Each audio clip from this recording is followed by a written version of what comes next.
Taxes? You want to talk about taxes? Not the business. Taxes? No, I'm playing with you. That's a poke at Philly because the 49ers are about to play them next week. We're about to destroy Philly. Rest in peace to the Cowboys. Beat the traffic. Hell up out of here. My bad, I digress. Anyway, I think Mr. Garcia, longtime subscriber, shout out to you, asked a question about taxes and how to do taxes for your business. So I got a pretty cool system in place for it now. Actually, it works really well as far as taxes. And I got a couple tips about taxes to share with you guys because I'm always right and my opinion on everything is usually the way to go. And if you don't agree with my opinion, then you're probably just an idiot. No, I'm joking. Actually, I don't know nothing about taxes. I am so lost when it comes to taxes. I wash my hands of it. I mean, it still has to get done. So I'll let you know how I get it done and the things that I have learned about taxes. I'm not gonna sit here and pretend to know something that I don't know a lot about. So that's how I am right a lot. I am right a lot of the times, but it's because I don't open my mouth unless I know what I'm talking about. So I'm not a CPA at all by any means, but we all have to do taxes. So I will let you know kind of how I go about it. Look, this for all my boss babes. Go do your boss thing. Loving how you boss, babe. This for all my dreamers and my doers and all the entrepreneurs. Just believe in what you're doing and pursuing them. This for all my boss babes. Go do your boss thing. When I first started my business, I knew I had to do taxes. I knew taxes were a thing, obviously, when I was an adult.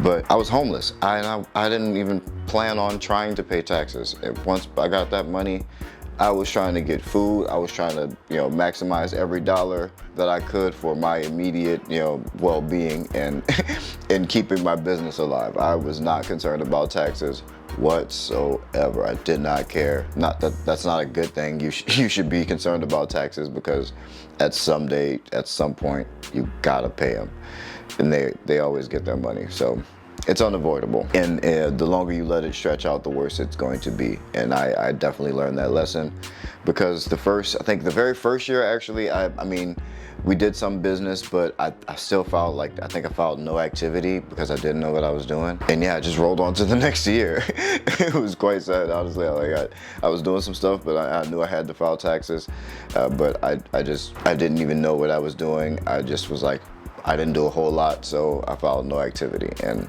I just kind of left it at that. On top of annual taxes, so that's for annual taxes. Another thing that I didn't know when I started this business before hiring employees is that once you hire employees, at least in Washington State, you have to pay taxes every quarter. That sucked. I didn't like that. I didn't like that at all.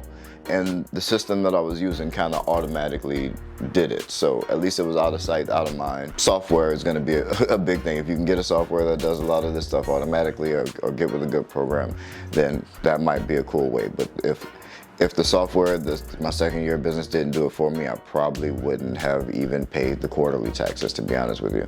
But it's just that it was kind of automatically done, so it got taken care of. The second and third year, we're starting to pick up. We're actually doing some business. We're actually, doing some real numbers. And now, in the back of my head, I'm knowing taxes are at some point, I'm gonna have to deal with the fact that we've made money and we hadn't paid taxes. After years 2 and 3, I just didn't even do it. I didn't even try because I didn't have confidence in trying to.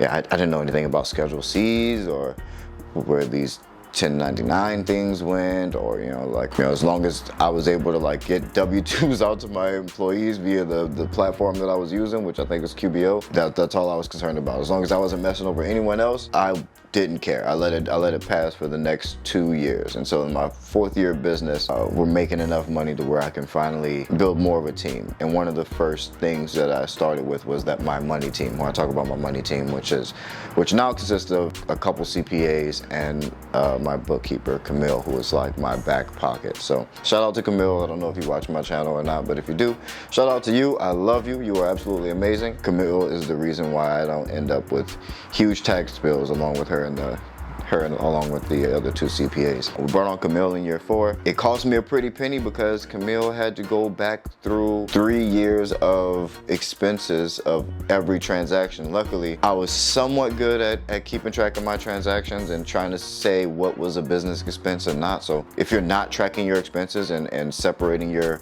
business expenses from your personal expenses, I would suggest start doing that as soon as possible, because that would make your life or your bookkeeper or future accountant's life a lot easier, and maybe save you some money because it won't take them as long to reconcile your books.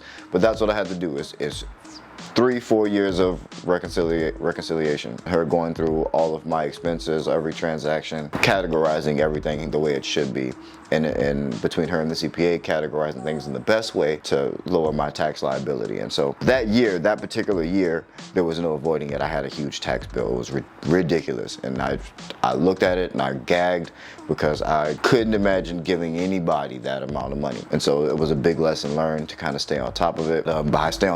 By hiring people that I trust and letting them take care of it for the most part, which is a little bit dangerous, but that's why it has to be people that you trust, because you don't want to get into any trouble with, you know, big amounts of money and tax fraud. So get a team. If you're not extremely knowledgeable in taxes, get a team. Double check everything to make sure that it's actually getting done. But that's it's your job as a CEO to know that things are getting done. I don't try to pretend to be an expert in the field that I'm not an expert in. So I leave the taxes up to my bookkeeper and the 2 accountants that we brought on after her. So, and that's how I handle it. And that was my tax journey, and that's still how I handle it to this day. Every now and then Camille will hit me up about a weird purchase and say, hey, what was this for? And I'll be like, oh yeah, I got this for the office, or I stocked the fridge at the office, you know, or what have you. If it looks weird, or from like a weird grocery store or something out of town, she'll just call me and make sure, because I'm still bad about it. I still like swipe I just grab a card out of my wallet and just swipe. I'm still not paying. I'm still not good. I'm not paying attention. I need to be a lot better about making sure I'm doing that. But because she's there, kind of watching over everything that we're spending at the business, then I can kind of just relax and know that everything's going to be taken care of. That's how I handle it, man. Hopefully this brought you guys some value. I'm sorry that I couldn't be more help with taxes. It's just not my thing, and I have no interest in talking about something that I don't have a whole lot of knowledge in. I stick to what I know, which is business operations, and that's what I do. Still, hope you guys got some value. Like this video, subscribe to the channel. I try to bring a lot more value when we talk about business and actual business operations. I promise I'm not always lost for what to say or lost for words. I am pretty good at what I do. Taxes is just not one of those things. But I love you guys. Thank y'all for being here. I appreciate y'all running the numbers up. I'm loving seeing all the subscribers. Shout out to all the new subscribers. Shout out to my day ones, man. The real boss family, man. I appreciate y'all. Stick around, man. Y'all become boss family. I got some cool stuff coming up for y'all. I'm actually, bonus if you're still here, I'm going to be releasing a template for like the way I do proposals. So it's going to be, it's my 7-figure proposal template, and you guys will have that. It'll be my gift to you. Probably be in exchange for your email, and that way I can kind of keep in touch with you guys, because I don't own YouTube. So if this platform goes away, then my connection with you guys goes away. So I want a way to kind of maintain that in the event that any of that happens. So I will exchange your guys' emails for my 7-figure proposal template. Figure that'd be a cool exchange, and it will help you out a lot. And I promise, you start doing proposals like this, you will close more deals. But that'll be my gift to you guys. Shout out to y'all. I love y'all. Keep that boss mentality. Peace.